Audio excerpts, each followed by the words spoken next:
We're going to look at the difference between wired and wireless networks now.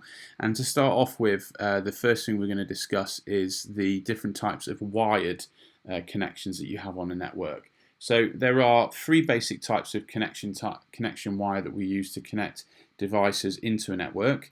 Coaxial, which is the oldest type of network cable. Ethernet, which is the kind of the one that's the most commonly used at the minute.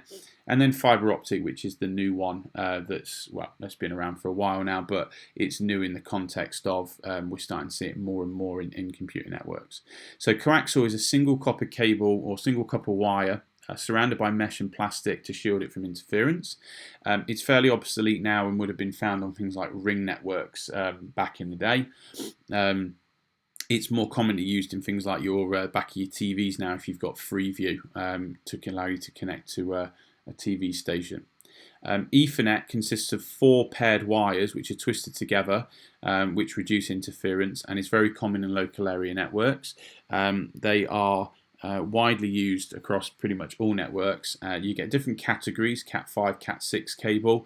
Cat6 obviously being a more sophisticated version than Cat5. Very common network type. And then fiber optic cable is the actual cable itself is made of glass, and the data is transmitted as light.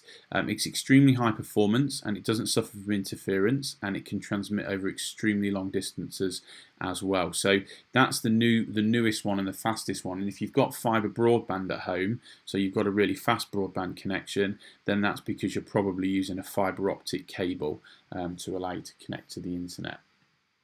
Now, when we talk about wired and wireless connections, it would be remiss of us not to talk about wireless a little bit, and that's using Wi-Fi, which is wireless fidelity. And wireless networks use radio waves to transmit data. So to create a wireless network, you need a wireless access point with which to connect to. So when you connect to a school network, you probably have a wireless access name that you connect into.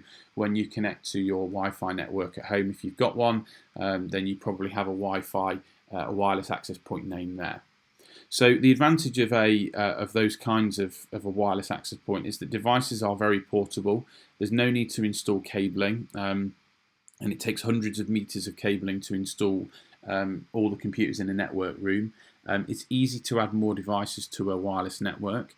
However, the data that's transmitted over a wireless network tends to be slower because you're communicating through airwaves. Latency, which is also known as lag, which is delay. So the delay to actually send data from your computer to your internet router and to receive the data back is going to be higher. It's more prone to interference, although we don't really see that a huge amount. And security is an issue because people can intercept messages that are being transmitted wirelessly.